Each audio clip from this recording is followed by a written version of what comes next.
the United States has said that it has no plans at present to shoot down the remains of a Chinese rocket, which could plunge to Earth sometime this weekend.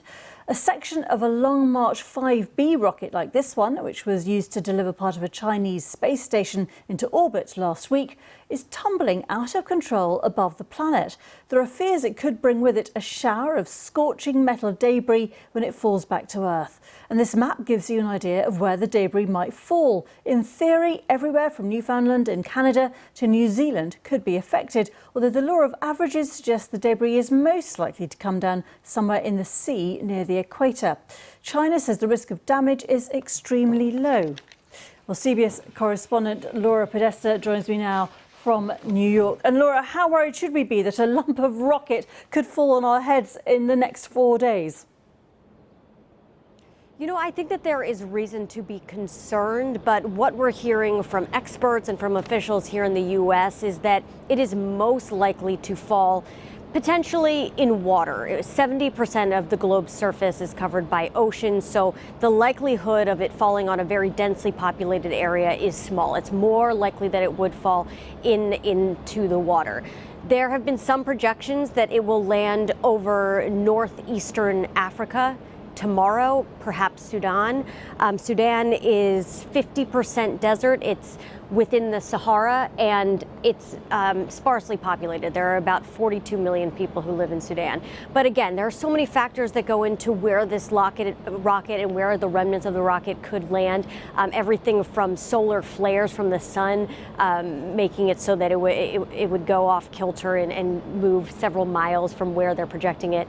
So, and as you mentioned, it is a large area that is covered where this rocket and the pieces of it could come down, Gita. And the US government, is it concerned about this? Is the whole space frontier becoming another area of difference between the US and China? And there are rules, are there, about how these things are governed normally in terms of space debris? Well, as far as governing outer space, there is an agreement. A United Nations Space Liability Convention came up with some rules where if there is a problem or a disaster in space, one country could pay reparations to another. So it's possible that China would have to pay for any damage that could be a result of this rocket and the debris coming down. As far as creating new tensions between the U.S. and China, I think it's more likely that this would create more discussion.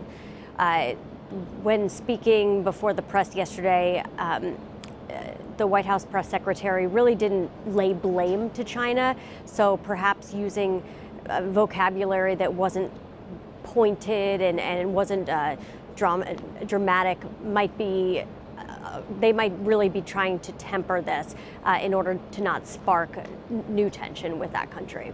And Laura, the rocket could, in theory at least, fall in New York. Are you personally worried?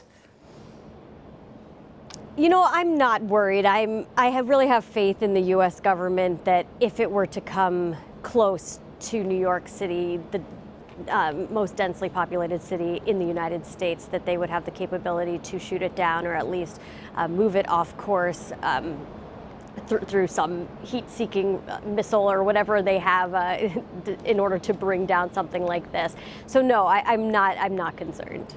Laura Podesta, thanks very much. I'm watching The West Wing still at the moment. I'm just wondering whether any of those episodes dealt with this particular concern. I'll have to check. Thanks very much indeed. Great to speak to you. Thank you. Thank you.